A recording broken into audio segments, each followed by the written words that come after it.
Hi guys, today is October the 23rd, and we're looking at a chart of S&P 500 like we do every day and trying to determine what his market is doing right now by looking at these charts and looking on the empirical data that is these charts provide after the market closes. And you can see we have changed this thing a little bit as the pattern has evolved, and instead of parallel lines, now these two parallel lines are a little bit slightly sloping to the downside, and this was an upside move you could see with that trend line. But after that, the pattern has shifted a little bit in this candle and that candle, which is today and yesterday. And what really is looks like is now a continuation pattern to the downside. But this is usually a bullish pattern. It is considered as a bullish pattern. Today the market just clearly broke that trend line and the 50-day moving average and closed here at 1413. The 200-day moving average is now sitting at 1375. It's not very far. The market can still make it down here and rest on this, but below that there are a lot of supports here, support here, and all these lines where trading has taken place in the past month. So that's where the bears will be having a tough time to push this market. But the market slammed here today 28 points on bad news that came out from DuPont and UTX that the earnings are slowing. So once in a while in a quarter the earnings slow down, and it is not in the end of the world, but the market has something else on their mind, and they had to feel that now it's time to sell everything, and therefore the market sold off quite a bit.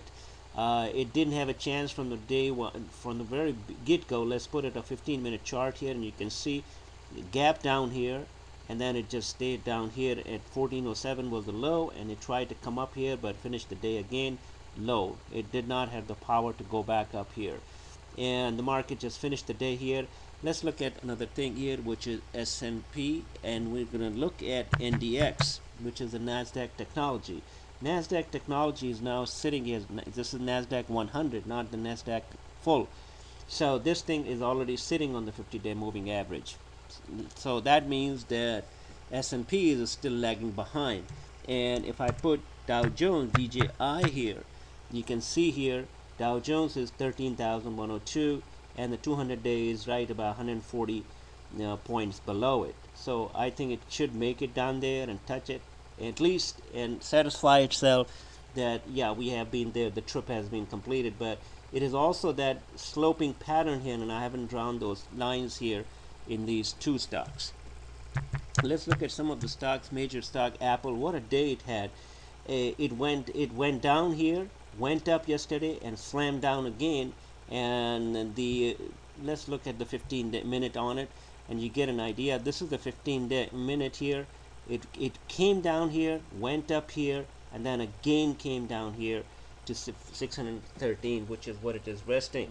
And the earnings are day after tomorrow, and I don't know if this stock is going to run there because it did not show any propensity to run up into the earnings so far. Let's see how it does tomorrow.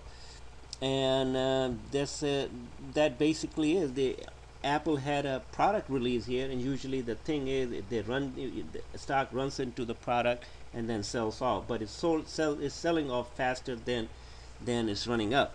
There are a lot of stock which are damaged here, and I just want to share some of them. The SWI, which is look at this, it is below its 50-day moving average and sitting right here.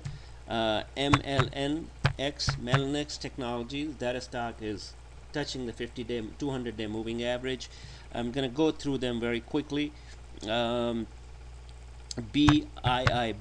that is one stock here, and that thing is also halfway sitting here between that 250-day and 200-day moving average, and that is where this thing is slightly.